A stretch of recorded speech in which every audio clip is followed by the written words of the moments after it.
All right, so let's talk about how to write um, formulas for ionic compounds that contain polyatomic ions.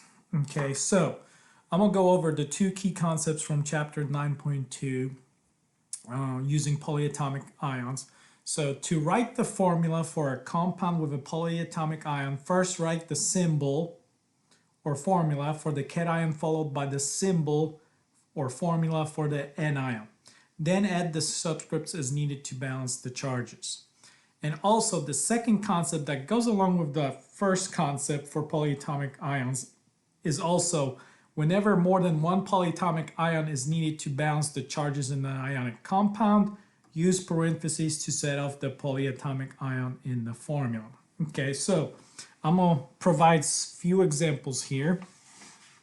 Okay, so by the way, where are polyatomic ions?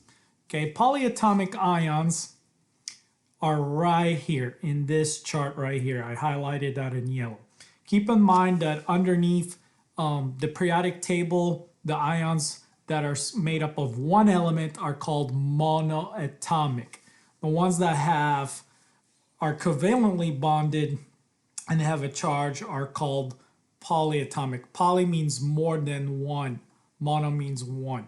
So polyatomic ions always end in 8, usually end in 8 or 8, depending on the number of oxygen atoms. So here are the polyatomic ions. So the first one is calcium nitrate. Calcium is monatomic. So calcium is 2 Ca2 plus. So I'm going to write the charge and I'm going to write the symbol. Ca is calcium. Now, notice that this ends in 8. When we see 8 or 8, we're always going to be looking for a polyatomic ion. So let's find nitrate. Nitrate is going to contain nitrogen and oxygen. So nitrate is NO3 and the charge is 1 minus. So 1 minus charge and it's NO3. Okay, so how can we balance 2 plus and 1 negative? Okay, so I need 1 calcium. We can do a crisscross method too. This is going to be 1, this is going to be 2. But we have calcium and we have NO3, 1 minus.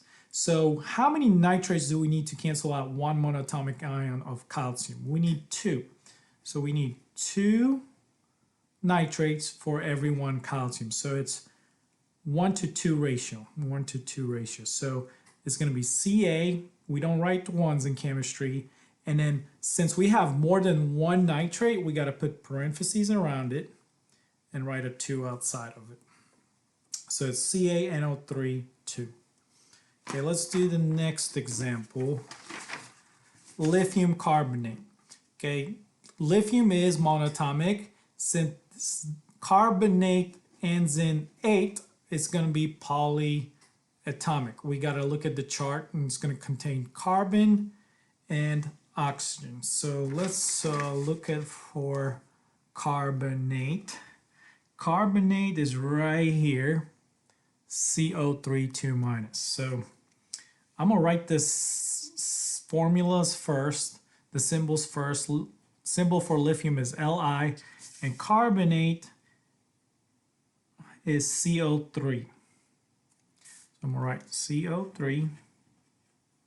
And let's write the charges. The charge of lithium, it's in group 1, so it's 1 plus. And then carbonate, if we look at carbonate, it's got 1 minus charge right here. So 1 minus. Okay, does 1 plus cancel out 1 minus? Yes, we can do the crisscross method, lithium 1 and then carbonate 1. So I do not need to put parentheses since I need just 1 carbonate.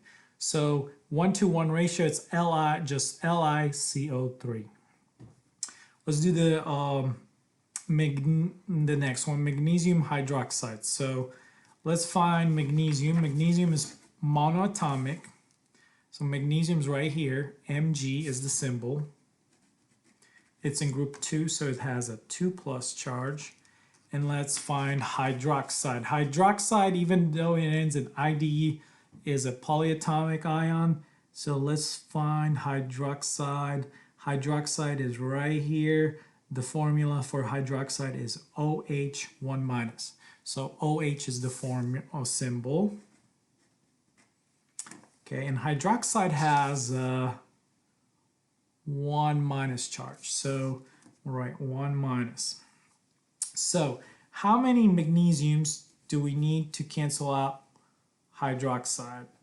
Okay, well, this is 2 plus, and if this is 2 plus, I'm going to need 2 minus over here. So if I have 1 hydroxide, how many hydroxides do I need to get to 2 minus? Well, I need 1 more. So I need 2 hydroxide for every 1 magnesium. We can also do the crisscross method. That 2 will go over here, and then 1 will go over here. So I need 2 hydroxides, so it's Mg. Since I need 2 of these, and the rule is I have to add parentheses, since it's MgOH parentheses 2. Okay, this is probably the hardest one because this is a transitional metallic element which has a specific charge. So chromium, the Roman numeral 3 gives us that this chromium has a 3 plus charge. Remember, chromium can have more than 1 charge. And then nitrite, since it ends in ITE, we know it's going to contain nitrogen and oxygen. So let's look at for nitrite. Nitrite, the chemical formula is NO2. So let's write the symbols first. What is the symbol for chromium? Chromium is right here. Cr is chromium.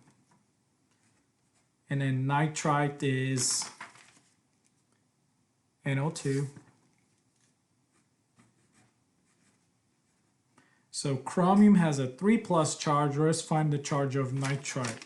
Nitrite has just a negative sign, so it's 1 minus. We're going to do the crisscross method, so we know we're going to need 3 nitrites and then 1 chromium. But let's see the charges. So if this is 3 plus, nitrites needs to be 3 minus. So since nitrite only has 1 negative charge, how many nitrites do we need? We need 3. So Cr 3 plus and NO2 1 minus, NO2 1 minus, NO2 1 minus. So we need 3 nitrites for every 1 chromium. So it's 1 to 3 ratio. So it's going to be Cr parentheses NO2 3.